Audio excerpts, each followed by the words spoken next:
Ladies and gentlemen, good day and welcome to the Axis Bank conference call to discuss the bank's financial results for the quarter and year ended as on 31st March 2025. Participation in the conference call is by invitation only. Axis Bank reserves the right to block access to any person to whom an invitation has not been sent. Unauthorized dissemination of the contents or the proceedings of the call is strictly prohibited, and prior explicit permission and written approval of Axis Bank is imperative. As a reminder, all participant lines will be in the listen-only mode, and there will be an opportunity for you to ask questions at the end of the briefing session. Should you need assistance during the conference call, please signal an operator by pressing star then zero on your touchtone phone. Please note that this conference is being recorded.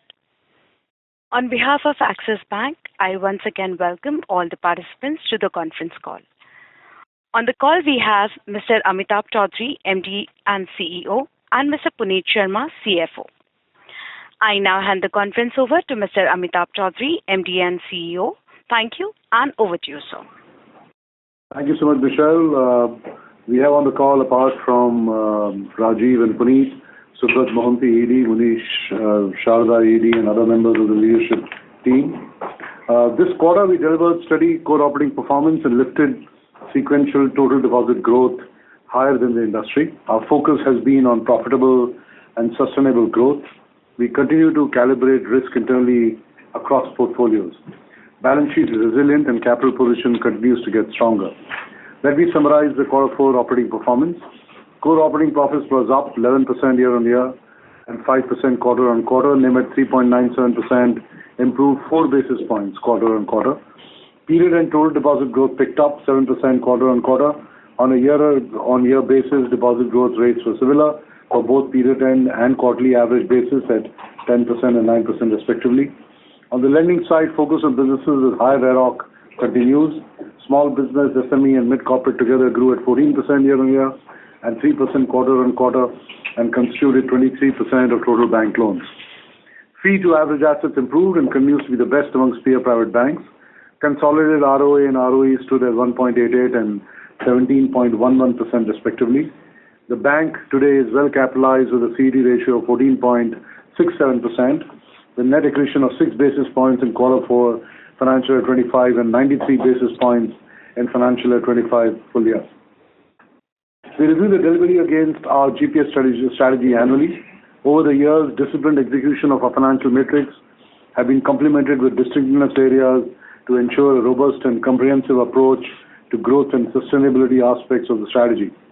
These stakes focused on 3 core areas of execution of our GPS strategy, namely becoming a resilient all-weather franchise, creating multiplicative forces to build competitive advantage, and building for the future. I will now discuss each one of these areas.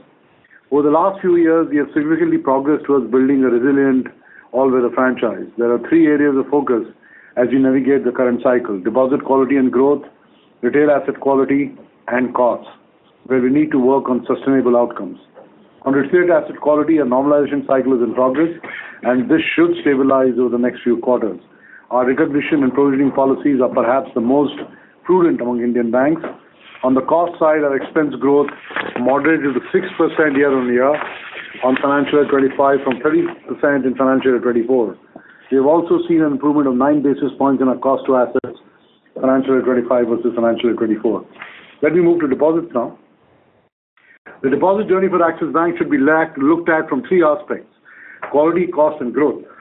On the first 2 parameters, we delivered well. We have improved the granularization of our deposit book, which positively impacts the quality of LCR deposits, consequently improving the outflow ratio by 340 basis points over the last 3 years has been a great positive and now similar to large peer banks. We have also demonstrated controlled increase in cost of funds over the last 8 quarters, with only 7 basis points increase in the last 4 quarters. The quality and strength of our deposit franchise continues to improve. Our acquisition engine, expansion plans, product launches, salary credits, and Burgundy AUMs remain healthy. We are observing initial signs of traction from these efforts on overall deposit growth as certain portfolios begin to stabilize and tight liquidity scenario eases. We have opened 170 new branches in the last 3 months and 500 in this fiscal. Year-on-year MEB and QAB basis, Total deposits grew 10%, 9%. Term deposits grew 14%. Current accounts grew 6%, and savings accounts grew 3% and 1% respectively. The new-to-bank acquisition engine for the savings account franchise has trended well. In this quarter, we saw savings account new-to-bank deposits up 19% year-on-year and granular balances per account up 17% year-on-year. The bank has made focused interventions to ensure better engagements with its salaried customers and continues to see healthy trends with 18% year-on-year growth in salary uploads in the new-to-the-bank salary book by March 25, 38% year-on-year growth in premium acquisition and new-to-the-bank salary book by March 25. The premiumization of our franchise continues to progress well, led by 10% year-on-year growth in Burgundy assets under management. Axis Bank's Burgundy Private segment won the award for India's Best for Next Gen at the Euromoney Global Private Banking Awards 2025. On the wholesale segment, please refer to slide 33 and 35. Our industry-leading neo platforms, along with customized solutions across liquidity management, payments, and collections, which continue to drive higher transaction banking flows, leading to better current account balances. On the topic of retail asset quality, we continue to have one of the best asset quality levels across large peer banks in terms of net NPAs. In retail asset quality for unsecured products across industry, including MFI, a normalization cycle is in progress. The primary reasons why we're seeing the cycle are credit hungriness and over-leverage. MFI does not constitute a significant portion of our portfolio. It's 2.1% of retail loans. And recent regulatory actions will let us to adopt a cautious stance on this sector, both through direct and indirect sourcing. We observed increase in risk in certain segments and pilot programs for personal loans and cards in the past. However, proactive interventions, including regular portfolio monitoring and early warning triggers, have allowed us to recalibrate policies to ensure delinquencies remain within acceptable thresholds for the new cohorts based on early data reads. Overall, we see stabilization in our cards portfolio. Personal loans may take a few more quarters to show improvement. We have also strengthened the collections infrastructure, including use of tech enablement at front end to improve collections capabilities. On creating multiplicative forces to build competitive advantage, we continue to innovate and remain open to new partnerships and collaborations. An example was this that during the quarter, Axis Bank became the first Indian bank to execute an aircraft financing deal. It involved a long-term US dollar loan for the purchase of 34 training aircraft. This pioneering aircraft financing deal, structured end-to-end by our GIFT City team, is a strategic step towards creating a robust aviation finance ecosystem within India. Building for the future, our digital banking performance continues to remain strong. In this quarter, the bank introduced several new fraud protection-related initiatives. In the first of its kind feature, the bank introduced an in-app module, a mobile OTP, as an alternative to SMS OTP. This industry-first feature significantly enhances security against fraud and takes away dependence on telecom networks, thus providing and improving customer experience as well. The bank also introduced a safety center on the open app by Axis Bank. This provides customers the ability to control their digital channels usage at a granular level across internet banking, mobile banking, UPI, etc. Additionally, the bank continued to make progress in introducing new journeys and optimizing existing ones. Bank-wide programs to build distinctiveness through Bharat Banking and Sparsh is progressing well. The rural advances grew 7% year-on-year and deposits from Bharat branches were up 9%, thereby aiding the PSL metrics. We have expanded our multi-product distribution architecture now to 2,736 branches. Sparsh 2, our enhanced customer experience program, which simplifies interactions, drives NPS automation and digitization with a focus on customer loyalty and business growth, continues. Our retail bank NPS score has matured significantly, rising to 159 from a base of 100 in the past 3 years. Software aspects like our brand consideration score has also improved over the past few years. In the closing over the last couple of years, transformation projects undertaken across the bank have been pivotal in sharpening our execution capabilities. We believe we are well placed in the current macro environment. We continue to closely monitor the geopolitical environment and impact on our business. We will continue to invest where necessary to remain differentiated and distinctive in our journey towards building an all-weather institution. I'll now request Puneet to take over. Thank you, Amitabh. Good evening and thank you everyone for joining us this evening. We continue to make good progress towards building a stronger, consistent and sustainable franchise. The salient features of the financial performance for the bank for FY25 and Q4FY25 across operating performance, capital and liquidity position, growth across our deposit and loan franchise, asset quality, restructuring and provisioning is as follows. In Q4 FY25 and FY25, our operating performance was healthy across NIMs, fee, and operating expense lines. The key metrics for FY25 on a reported basis are FY25 NIM at 3.98%, 18 basis points cushion over our through-cycle NIM call-out of 3.8%. Fee stands at 22,504 crores, YOY growth of 11%, granular fee at 93% of total fee. Operating expenses at 37,500 crores, a YOY growth of 6%, as compared to a YOY growth of 30% in FY24. Core operating performance stands at 39,916 crores, a YOY growth of 13%. Cost to assets at 2.46%, declining 9 basis points year-on-year. PAT stands at 26,373 crores, increasing 6% year-on-year. Gross NPA at 31st March 25 was 1.28%, declined 15 basis points year-on-year. Net NPA was 33 basis points, largely flat year-on-year. Standard asset coverage ratio at 1.2%, all provisions to GNPA at 57%, growing 600 basis points quarter-on-quarter. Consolidated ROA at 1.77%, consolidated ROE at 16.89%. Moving towards the key metrics for Q4 FY25 on a reported basis, consolidated ROA at 1.88%, consolidated ROE at 17.11%. Subsidies contributed 5 basis points to consolidated ROA and 13 basis points to consolidated annualized ROE this quarter. Bank CET1, including profit, stands at 14.67%. After adjusting for proposed dividend of 1 rupee per share, improved 93 basis points YOY and 6 basis points Q1Q, largely through organic accretion. The bank holds prudent other provisions aggregating to 5,012 crores, which have not been utilized or written back to the P&L. This translates to a capital cushion of 37 basis points over and above the reported capital adequacy ratio. The bank assesses its capital position on two pillars, growth and protection. The bank does not need equity capital for either pillar. The proposed equity capital resolution is entirely enabling and is a matter of annual practice. Net interest margin at 3.97%, improved 4 basis points Q1Q. Yield on interest earning assets improved 5 basis points Q1Q. The increase was sufficient to address the increase in cost of funds of 4 basis points quarter-on-quarter. Fee at 6,338 crores grew 12% year-on-year, 16% Q1Q. 94% of the fee for the quarter is granular. Core operating profit at 10,575 crores grew 5% Q1Q, 11% year-on-year. Cost to assets at 2.46%, declined 2 basis points Q1Q and 9 basis points year-on-year. Net credit cost at 50 basis points, declined 30 basis points Q1Q. PAT at 7,117 crores, increased 13% Q1Q, flat YOY. GNPA at 1.28%, declined 18 basis points Q1Q and 15 basis points YOY. Net NPA declined 2 basis points QOQ. The Board of Directors have recommended a 1 rupee dividend on a face value per share of 2 rupees for the year ended 31st March 2025. This would be subject to approval by the shareholders at the next annual general meeting.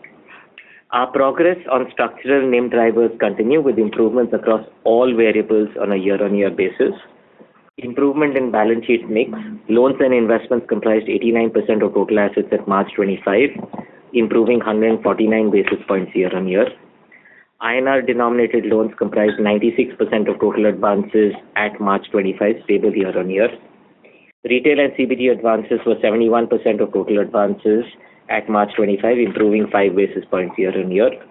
Low-yielding RIDF bonds declined by 7,107 crores year-on-year. RIDFs now comprise 0.9% of our total assets at March 25, compared to 1.46% of our assets at March 24.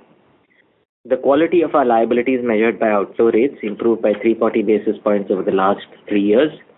MEB CASA at 41% continues to be amongst the highest in the large private sector bank universe, and it improved by 127 basis points Q1Q. Our fee performance was strong, reflected in a fee growth of 16% Q1Q. Total retail fee grew 14% YOY, 22% Q-on-Q. Fees from third-party products grew 32% YOY, 56% quarter-on-quarter. And retail assets and payments fee grew 11% year-on-year and 20% quarter-on-quarter. Trading profit at 173 crores was lower, 848 crores year-on-year and 195 crores Q-on-Q. Operating expenses for the quarter stood at 9,838 crores, growing 6% year-on-year and 9% sequentially. We have opened 170 new branches in the quarter and 500 new branches during the year. We added 121 people year-on-year and 2,074 people in the quarter, mainly to our growth businesses and technology teams. Technology and digital spends grew 7% year-on-year and constituted 9.3% of our total operating expenses. The quarter-on-quarter increase in operating expenses and the explanation would also apply to year-on-year increase. The quarter-on-quarter increase in operating expenses is largely PSLC cost related. The bank has assessed itself as being PSL compliant in FY25 at a headline level and at each subsegment level. In Q4 FY25, the bank incurred an expense of 591 crores towards purchase of PSLCs to meet organic shortfalls in the SMF and NCF categories. Excluding this expense, the Q-on-Q cost growth would be 2% and the cost to assets for Q4 FY25 annualized would be 2.42%. The bank continues to maintain a surplus in other categories of PSL and has sold PSLCs and booked income aggregating to 169 crores in Q4 FY25. These cannot be netted off in accordance with RBI reporting requirements. Hence, the purchase cost of 591 crores is reported as an expense and the sale of 169 crores is reported as other income. The additional PSLC expense to be incurred to overcome short-term challenges was mainly around our MFI growth and gold loan PSL classification. We remain confident in our long-term Bharat Bank strategy and our ability to improve organic compliance across PSL subsegments. In FY26, we will continue to use a combination of organic PSL, PSLC, IBPC, PTCs to meet our PSL obligations. Provisions and contingencies for the quarter were 1,359 crores, lower by 37% quarter-on-quarter, driven largely by upgrades in the wholesale book, including recoveries aggregating to 801 crores due to government-guaranteed security receipts issued by NARCL. The bank has not booked interest aggregating to 537 crores on the said SRs, which will be done on a realization basis or upon clarity emerging on the RBI circular at a subsequent date. The bank has reviewed and made more stringent its classification upgrade criteria for certain types of loans.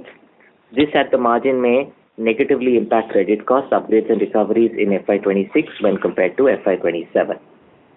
The cumulative non-NPA provisions at 31st March 2025 is rupees 11,957 crores, comprising provisions for potential expected credit loss of 5,012 crores, restructuring provision of 392 crores, standard asset provision at higher than regulatory rates of 1,868 crores, and weak asset and other provisions of 4,685 crores.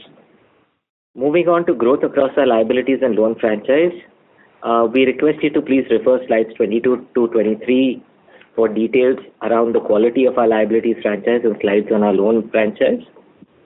The bank continues to remain focused on QAB deposit growth. Total deposits on a QAB basis grew 9% year-on-year, 2% quarter-on-quarter.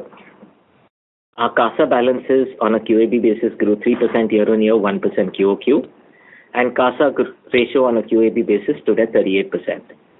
The bank gained some momentum on MEB deposit growth in Q4 FY25, and MEB balances grew 7% Q-on-Q, and CASA MEB balance deposits grew 10% Q-on-Q. Our loans grew 8% YOY, 3% sequentially. Our loan book is granular, well-balanced, with retail advances constituting 60% of our overall advances, corporate at 29%, and CBG at 11%. 72% of our loans are floating rate. 48% of our fixed rate loan book matures every 12 months. Breakup of the floating rate loan book by benchmark type and MCLR repricing frequency is set out on slide 14 of our investor presentation. Our retail advances grew 7% year-on-year, 3% sequentially. 72% of our book is secured. Q4FY25 retail disbursements, including Bharat Bank, grew 15% quarter-on-quarter, largely coming from the secured segments. Wholesale banking coverage. Details of our rating composition, incremental sanction quality set out on slide 32. Domestic corporate loan book grew 8% year-on-year, 2% quarter-on-quarter. The offshore wholesale advances are largely trade finance related and primarily driven by our GIFT City branch. 91% of the overseas corporate standard loan book is India linked and 96% is rated A- and above. The commercial banking book grew 14% year-on-year and 4% quarter-on-quarter. Details of rating composition, incremental sanction quality is set out on slide 39/40 of our investor presentation. The quality of the CBG franchise we are building and the strong relationship-led approach is reflected through 88% of our CBG book being PSL compliant. Moving to the performance of our subsidiaries. Detailed performance of our subsidiaries is set out on slides 53 to 60 of our investor presentation. In FY25, the domestic subsidiaries reported a net profit of 1,768 crores, growing 11% year-on-year. The return on investment on domestic subsidiaries was 46%. Axis Finance grew AUF at 22% year-on-year. The retail book constitutes 47% of total loans. FY25 PAT grew 11% year-on-year to 676 crores. It has a healthy capital adequacy ratio of 20.9%. Asset quality remains healthy with net NPA at 0.37% and negligible restructuring. Axis AMC, overall quarterly average AUM grew 17% year-on-year to 3,21,506 crores. FY25 PAT stood at 501 crores, up 21% year-on-year. Axis Securities broking revenues for FY25 grew 45% year-on-year to 1,556 crores and PAT grew 39% year-on-year to 419 crores. Axis Capital revenues for FY25 grew 33% year-on-year to 705 crores and PAT grew 7% YOY to 161 crores. Asset quality continues to remain stable with gross in rupee terms and percentage terms declining sequentially and year-on-year. Net NPA declines quarter-on-quarter and was largely flat year-on-year. The slippages, GNPA, NNPA and PCR ratios for the bank and segmentally for retail, CBG and corporate are provided on slide 46 of our investor presentation. Gross slippages in the quarter were 4,805 crores, declining 12% Q-on-Q. Gross slippages segmentally were 4,507 in retail, 196 in our SME/CBD business and 102 crores in our corporate business. Gross slippage ratio annualized was 1.90%, declining 23 basis points quarter-on-quarter. For the quarter, 30% of the gross slippages are attributed to linked accounts of borrowers which were standard when classified or have been upgraded in the same quarter. Net slippages in the quarter were 2,015 crores. Net slippages segmentally were 2,804 crores in retail, 125 crores in CBG/SME and negative 114 crores in the corporate business. Recoveries from written off accounts for the quarter were 935 crores. Net slippages for the quarter adjusted for recoveries from written off accounts was 1,080 crores and declined 51% quarter-on-quarter. Segmentally, retail was 2,298 crores, CBG was 5 crores and WBCG was negative 1,223 crores. To summarize, Axis Bank is progressing well to be a stronger, consistent and sustainable franchise. Consolidated ROA and ROE for FY25 at 1.77% and 16.89% respectively is an outcome of disciplined execution. The bank has ample and sufficient liquidity visible in the average LCR ratio of 118%. We are well placed in the current macro environment. We continue to closely monitor global geopolitical environment, inflation, system liquidity and cost of funds and its impact on our business. We conclude our opening remarks and we would be happy to take your questions. Thank you. Thank you very much, sir. We will now begin the question and answer session. Anyone who wishes to ask questions may press star and one on their touchtone phone. An operator will take your name and announce your turn in the question queue. Participants are requested to use only handsets while asking a question. Ladies and gentlemen, we will wait for a moment while the question queue assembles. The first question is from the line of Chintan Joshi from Autonomous Research. Please go ahead. Hi, good evening. Thank you for taking my questions.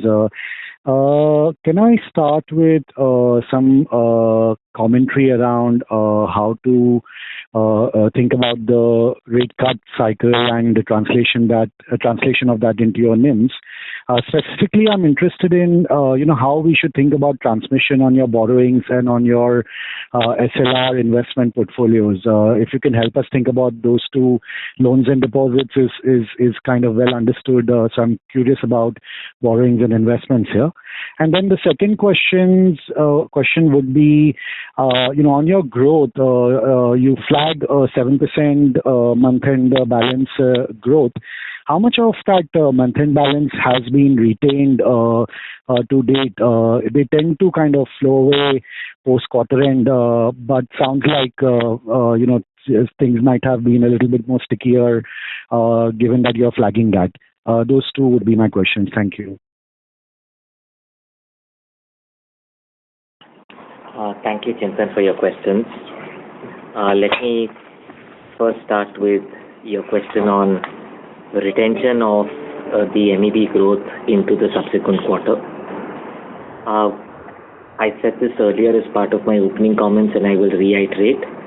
We manage and track our performance on a quarterly average balance basis. Right through FY25, our quarterly average balance numbers on a year-on-year basis has tracked our MEB balance growth. We have sequentially been a business that has had sequentially strong inflows in quarter 4. That trend has played through in the current quarter. We do not offer comment on how much of that money stays retained. You will see that visible in our quarter 1 reporting number as we stand. But I think 2 points for your consideration. We are very focused on QAB. That's how we manage our balance sheet. We are looking to drive up growth in deposits. That's visible through the deposit growth we are seeing in quarter 4.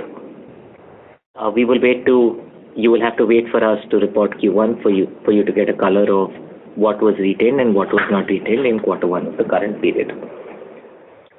To your other question on rate transmission across our products, the way I would look to respond to that question to you would be, we manage our balance sheet on a duration basis. So please think of duration of our balance sheet as the key driver of rate transmission and rate impact.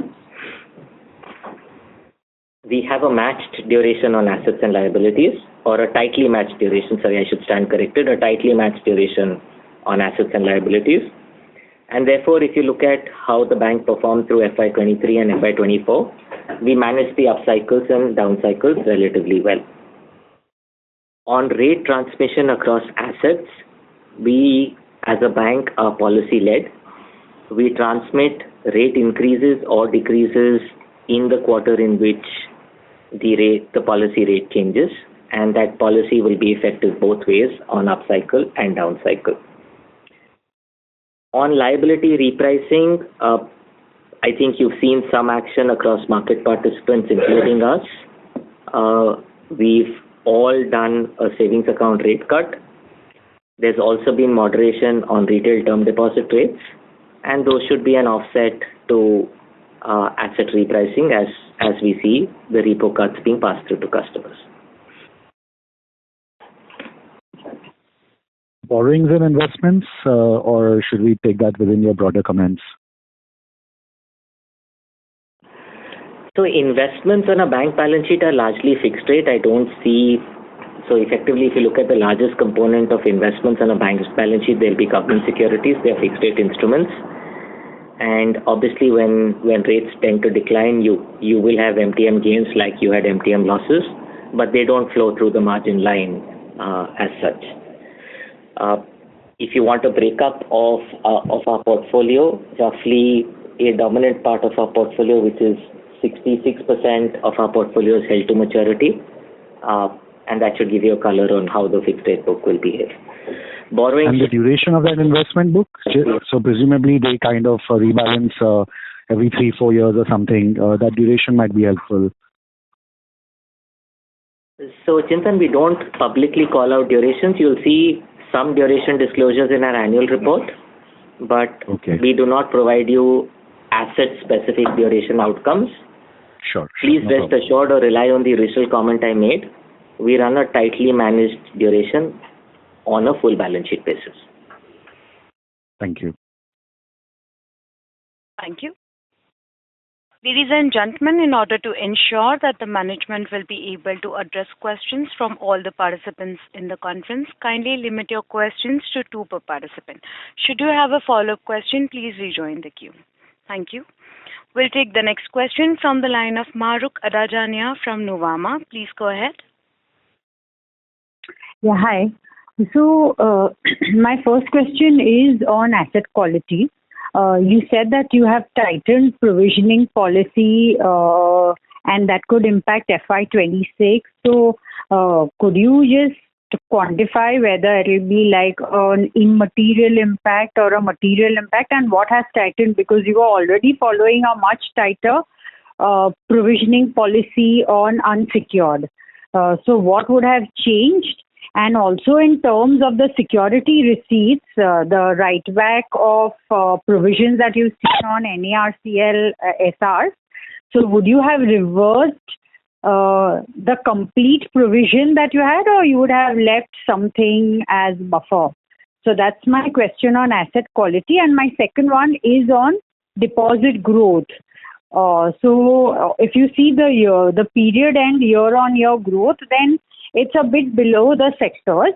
Now that liquidity has improved and RBI has clarified even on its LCR stance, do you see deposit growth coming in line with the sectors in FY26?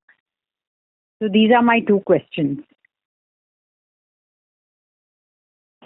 Mahrukh, thank you for your question. There are multiple questions in your 2 questions, so let me try and answer them in part. I think if I start with your first comment on security receipts, we basically called out 2 things. We have written back provisions of 801 crores on security receipts. We have 537 crores of interest which we have not booked on these receipts, which we will book on these receipts on a when realized basis or when clarification emerges in the regulations. So broadly, it's if you were to do it on a percentage basis, it's 60-40, give or take. So 801 booked in the P&L, 537 potentially to be booked at a future date on a realization basis.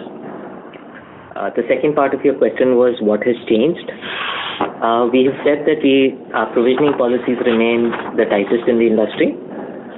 We've tweaked how we classify assets at the margin, and that tweak is incremental, and this relates to some very specific asset outcomes like one-time settlements, etc. So we've tweaked those at the margin to make them more stringent, and we are transparently calling out that change is incremental to the change that we had in FY25. So that's the second part of your question. On the third part of your question, which is around deposit growth, we don't offer guidance on how we will grow. Please appreciate we've worked very hard to strengthen the 3 legs of our deposit franchise, which is cost, quality, and growth. Cost and quality we've delivered. Early signs of growth you've seen come through in Q4 of the current fiscal. We'll continue to work hard on making sure that we grow our liabilities franchise with the right quality and quantity of liabilities. Thank you. Thank you. The next question is from the line of Anand Swaminathan from Bank of America. Please go ahead. Thank you. I had a couple of questions. First is on the Citi integration. It's been almost 2 years since the merger. Can you provide us some color or some quantification in terms of where all you have seen these benefits and where have been the most positive outcomes in terms of synergies? That is one. And second, just as a clarification on the write back on SRs, the loan loss provisions, the 1369 number would have been 2100. Is that the right interpretation without this write back this quarter? Those are my two questions. Thank you. Yeah, hi. This is Subrat. On your first question on Citi integration, last year in July, we completed what we termed LD2, which is when Citi customers moved on to the Axis Bank platforms, and we started managing the customers both from a relationship as well as in terms of owning them on our system. We had a very specific plan over 6 quarters in terms of the synergy benefits that we internally presented to the board. At the end of 6 quarters, we came a bit ahead of the plan in terms of the synergy benefits. So from a planned synergy perspective, it ticked all the boxes. 2 additional benefits of the acquisition was improving the premium base of a franchise and having a good set of seasoned credit card customers coming in.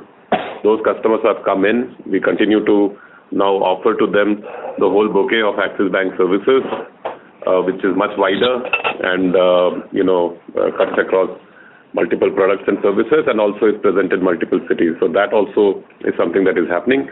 In terms of the people that we got in as part of the acquisition, we had almost 3,500 people come in. About 178 people were identified as key resources who came on board. And after about 2.5 years of people coming on board, we've had very limited attrition of these senior resources, these critical resources. In fact, a lot of them today hold bank-wide responsibilities based on their past experience. So on an overall basis, that's the summary of the things. Since almost a year has passed after LD2, we no longer separate the Citi and the Axis book and monitor their progress, because all of these customers now have been recarded. They own Axis Bank accounts. So we continue to now look at them as part of the Axis base and provide them both services and upselling opportunities as and when they come. Thanks, Subrat. Anand, to the second part of your question, yes, I think you're reading the 1369 number of slide 48 of our presentation. If you add 801, it's going to be 2170 crores.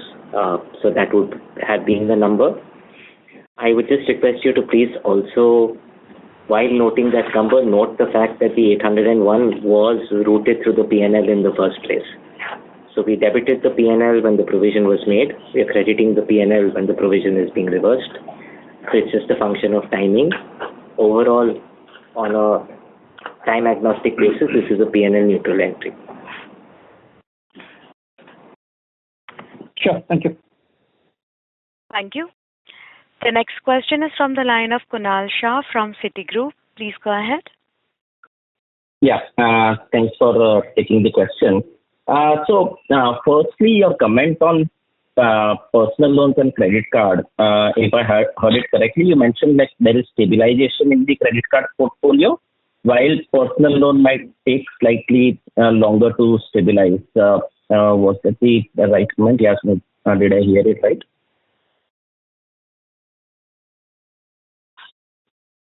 Thank you, Kunal. Yes, you heard the comment correctly.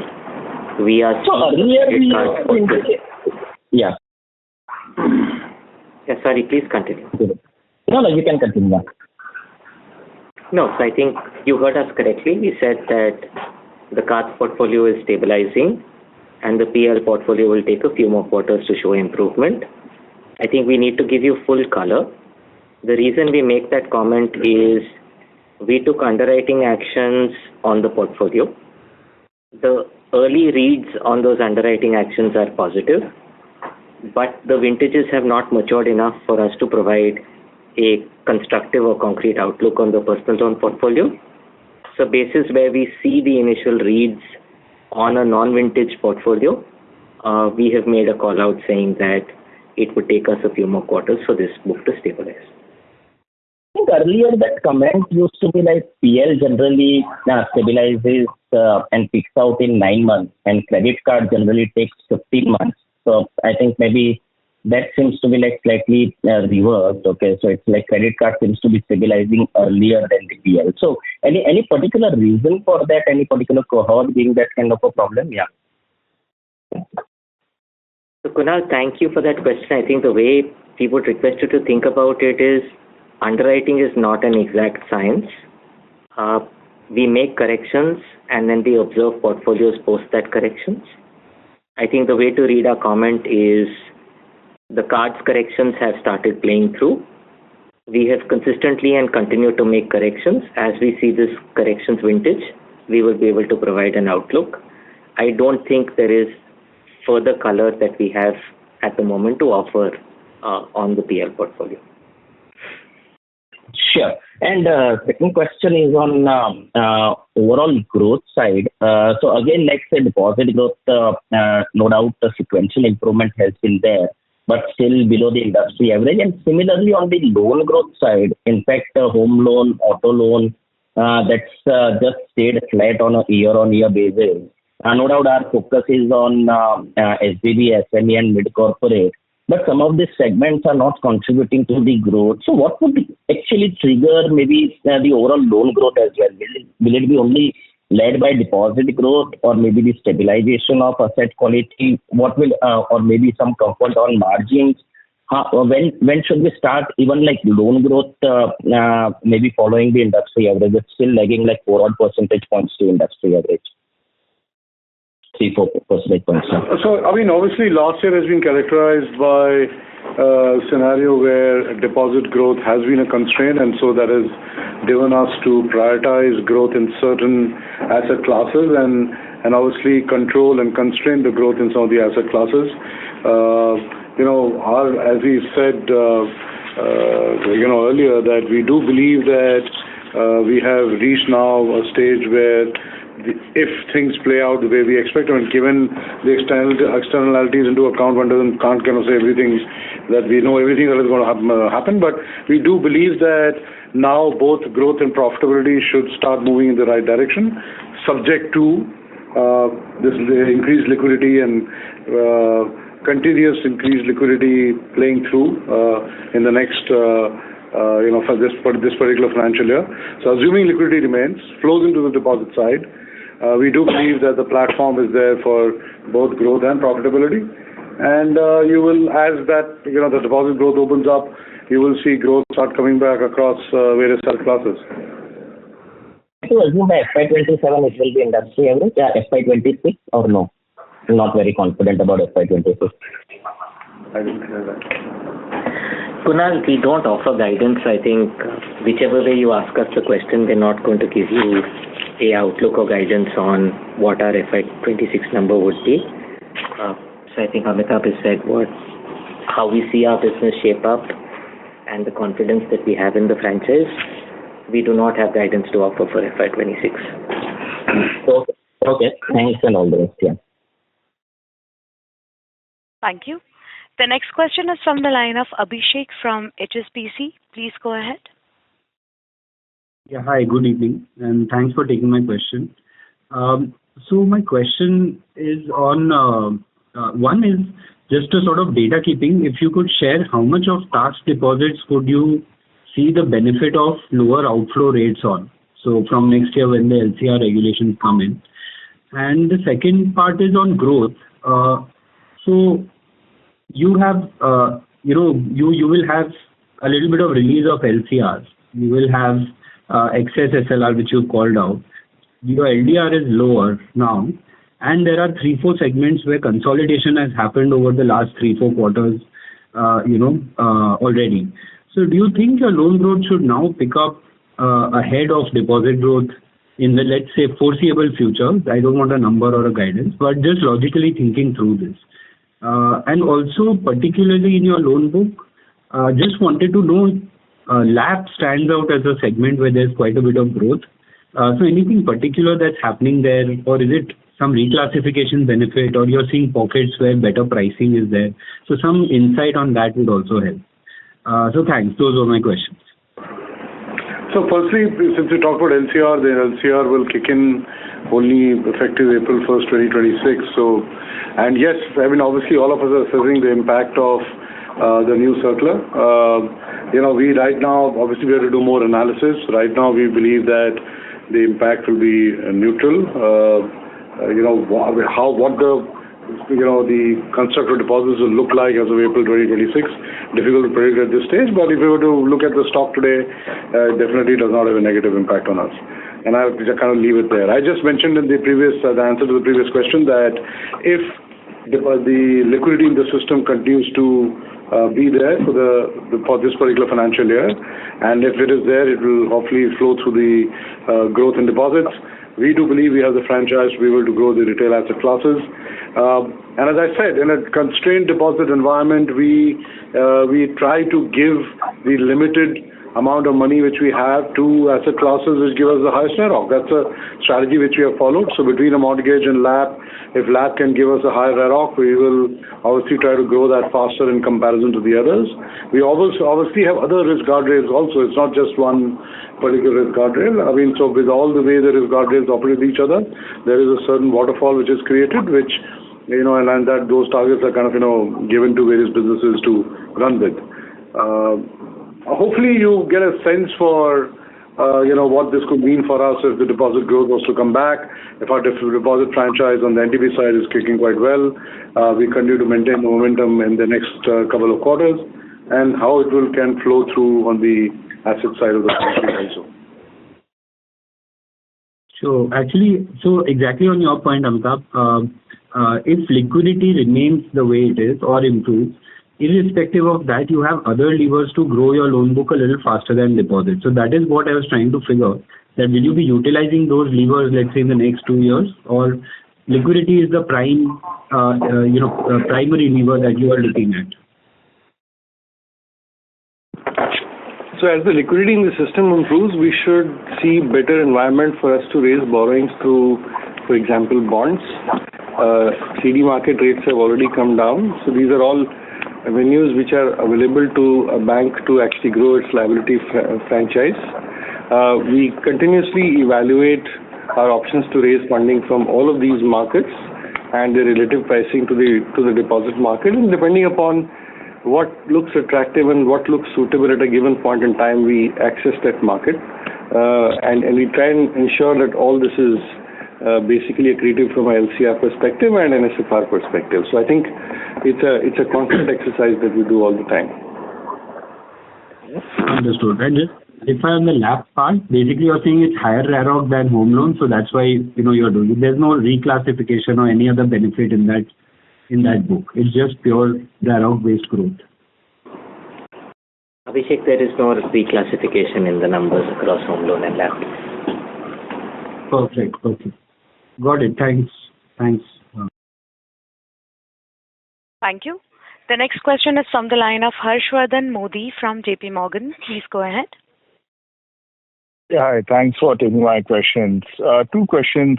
Foreign loans are small, about 4%, but any second-order impact from trade and tariffs on asset quality, not right away, early days, but let's say 3, 6, 12 months down the line.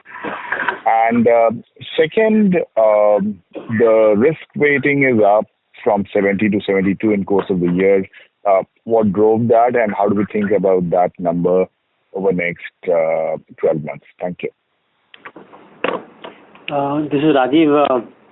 Not just on the offshore book, but we've done a fairly elaborate bottom-up work on impact on tariffs across industry, and within those industries, companies where we have exposures. At this point in time, on everything that we know around tariffs, the impact on the portfolio is negligible. But there are so many moving parts, both positive and negative. We continue to watch the space and evaluate the impact on the portfolio. Thanks, Rajiv. Thanks, Harsh, for the question. On risk weights, to two simple responses. Advances risk weights are equal or lower than the previous year. The change in risk weights is a function of balance sheet composition change and growth in our off-balance sheet liabilities. That's the principal reason why RWA intensity has moved up. It isn't because we are putting on riskier assets. So is that the reason why fee income is better? Look, I think you've got to read that comment across multiple slides. So QOQ RWA intensity has dropped, but QOQ fee income has increased.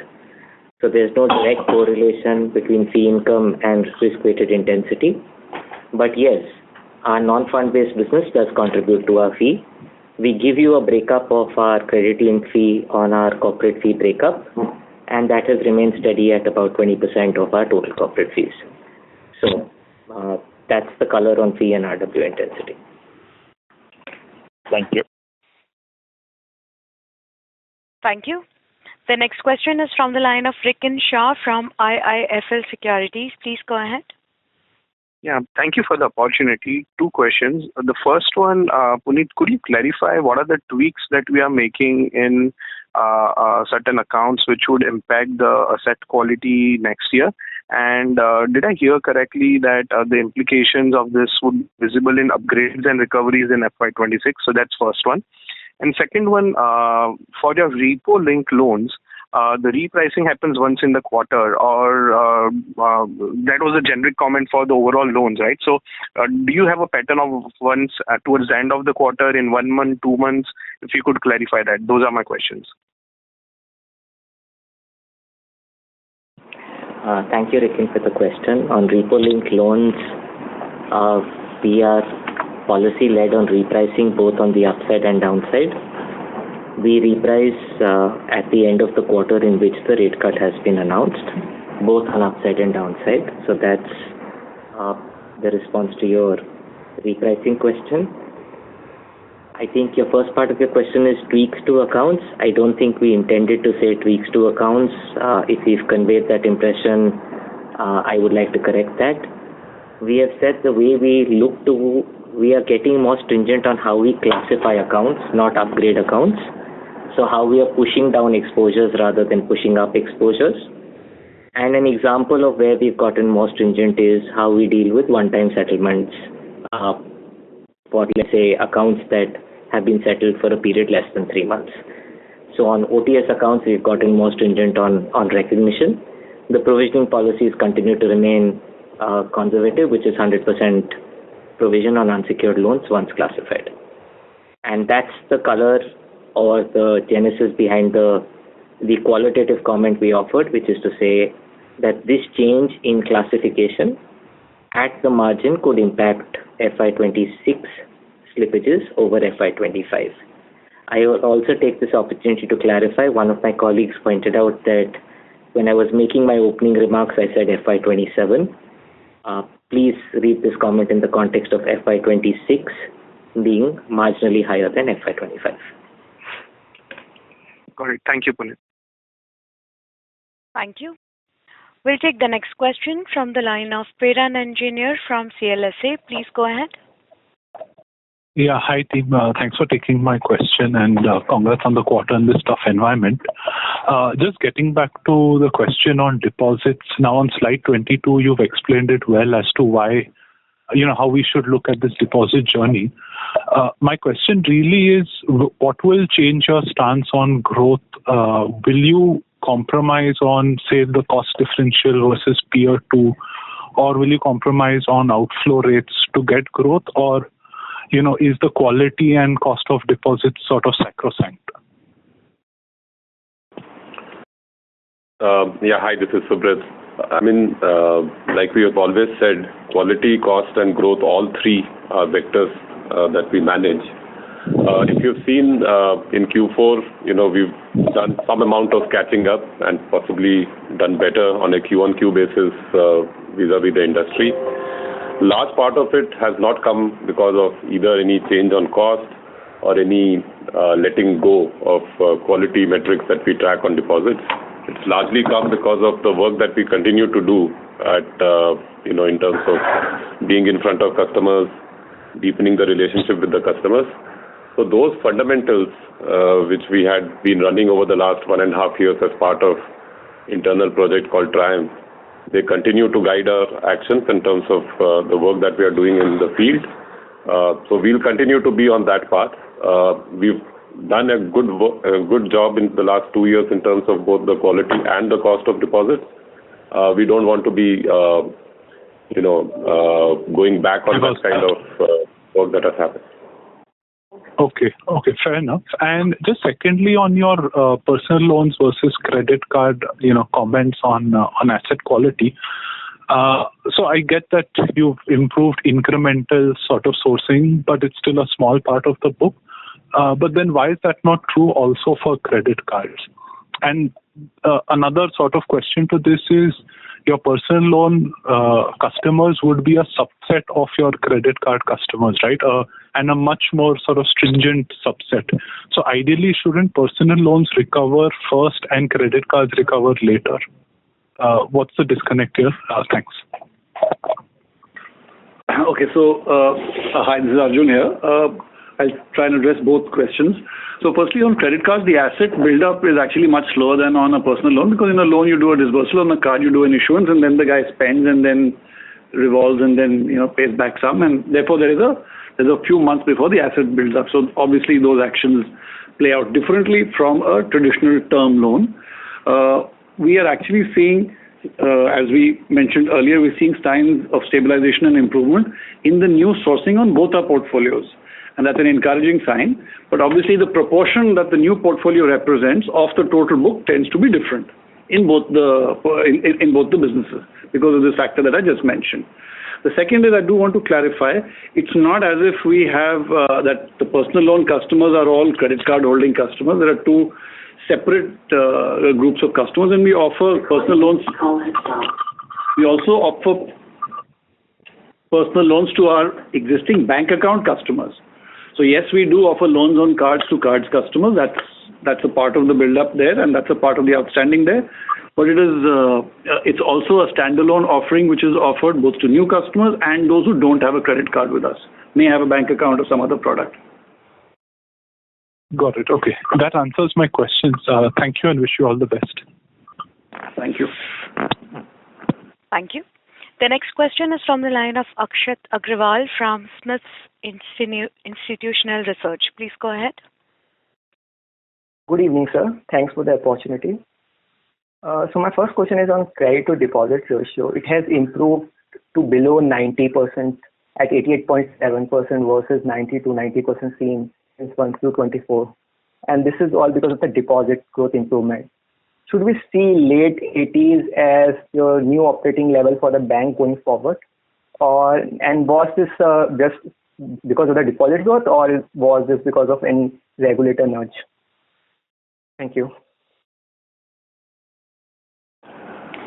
Asha, thanks for the question. No, there was no regulatory nudge. We have consistently maintained that there isn't a regulatory push on us managing the CD ratio at a certain level. The decline in CD ratio is a function of the deposit growth we've been able to deliver in the quarter. And we continue to manage the balance sheet on multiple variables. CD ratio is only one amongst the many variables that we'll manage our balance sheet by. So it's not a constraining factor currently. Right. Thanks for answering that. My second question is kind of answered, but let me just take while YOL loan growth at 8% remains below system, QOQ momentum has actually improved to 2.6%, which is better than what we saw last few quarters. Is it just seasonal, or should we see this as a momentum? See this momentum as a reinstatement of the bank's growth trajectory going forward?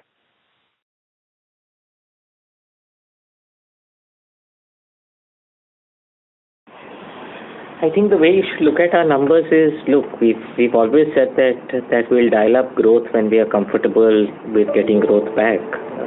I think the quarter is a function of that strategy or or outlook that we have previously presented. Right, sir. Thank you. Thank you. Thank you. The next question is from the line of MB Mahesh from Kotak. Please go ahead. With this, again, just coming back on that extra provisioning that we were discussing for FY26, is it possible to quantify as to, if you were to look at FY25 as an example, what would that quantum look like? Just trying to understand the materiality of what is being discussed here.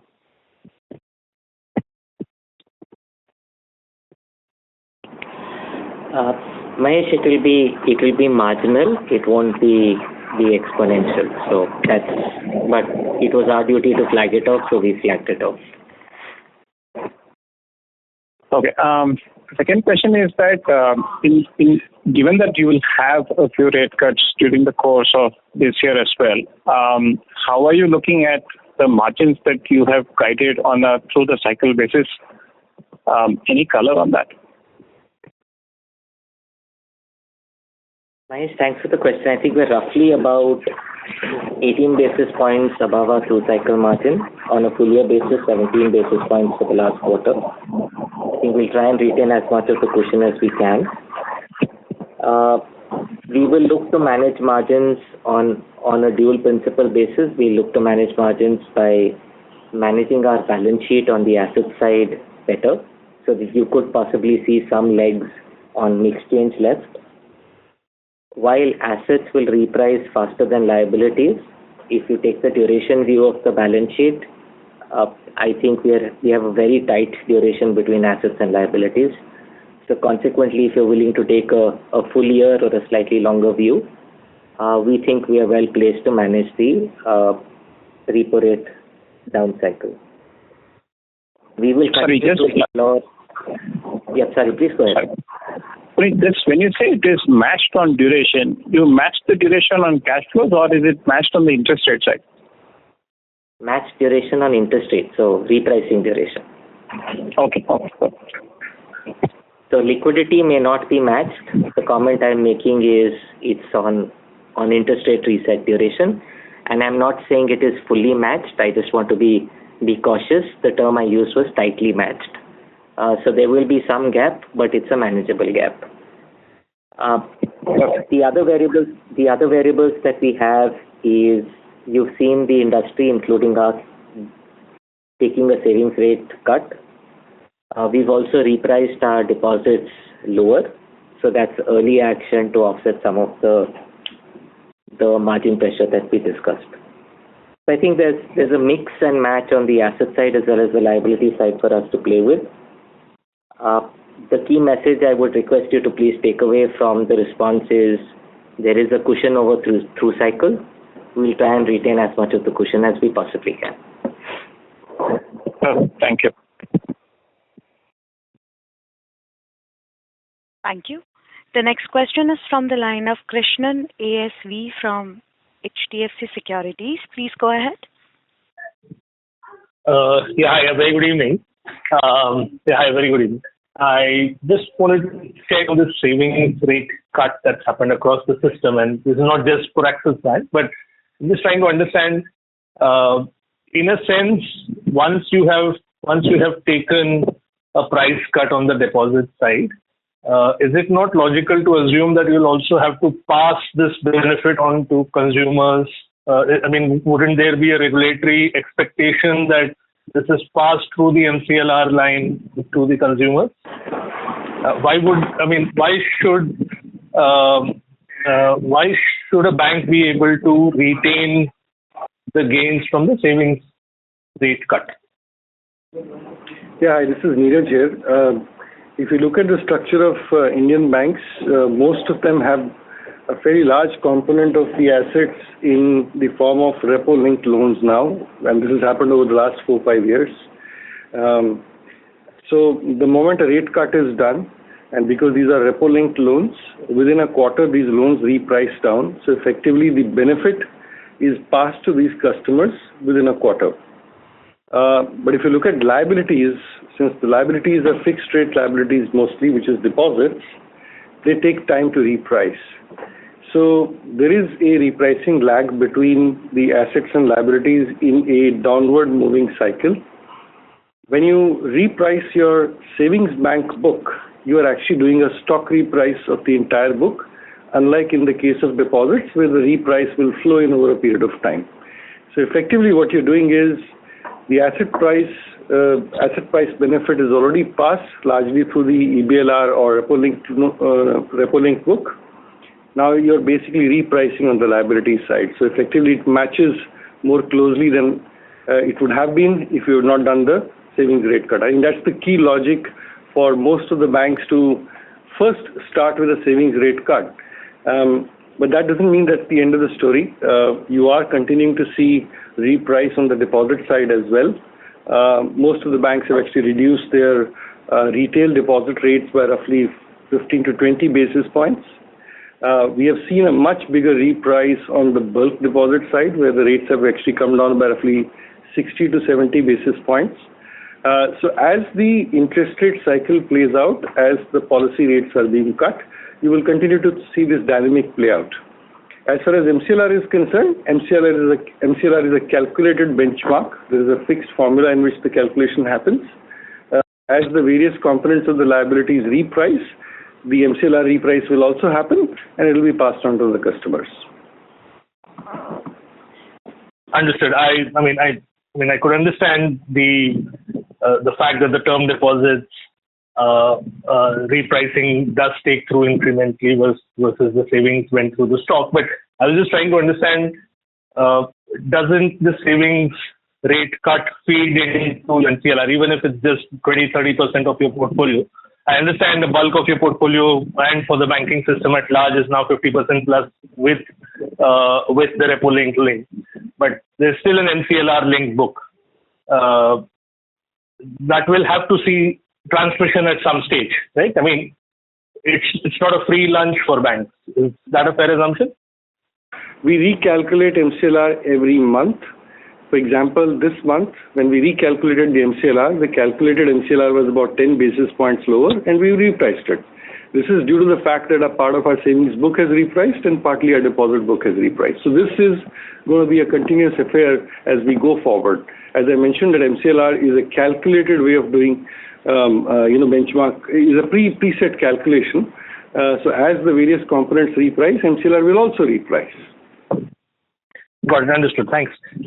My second question was to do with continued changes in terms of recalibrating and tightening our provisioning norms. I've been covering the bank for a while, and I understand that Axis Bank has been trying to stay ahead of the curve for about 5-6 years now at the very least. Right? I just want to know how long can this journey continue?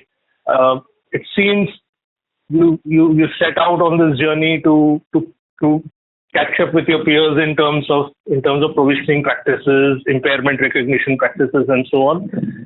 But it doesn't seem to end. At what point do you call out that we are now in line with or we are now in line with the best practices across the system?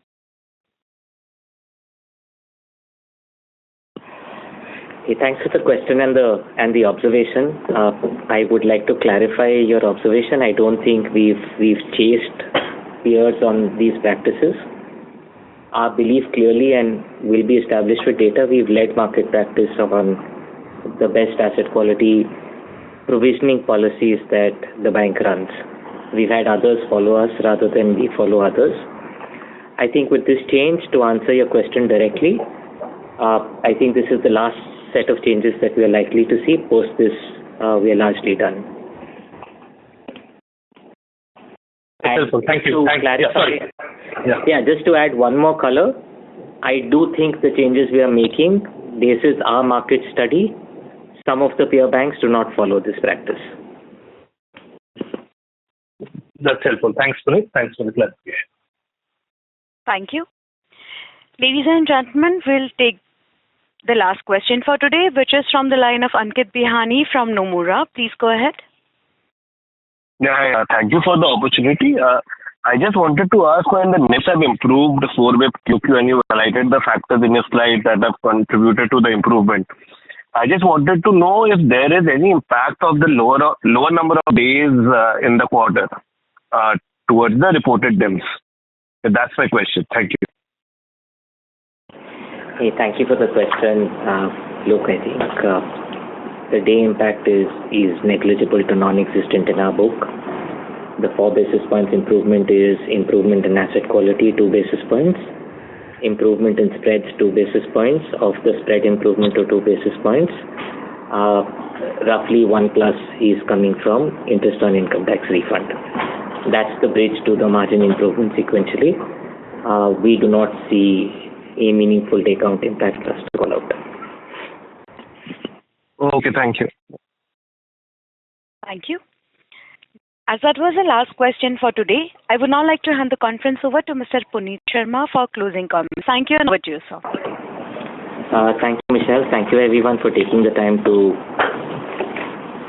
speak with us this evening. If there are any questions that remain unanswered or any additional clarifications we can offer, please feel free to reach out to Abhijit and our IR team. We'd be very happy to engage and clarify. Thank you once again for your time. Have a good evening. Thank you, members of the management. On behalf of Axis Bank, thank you for joining us, and you may now disconnect your lines. Thank you.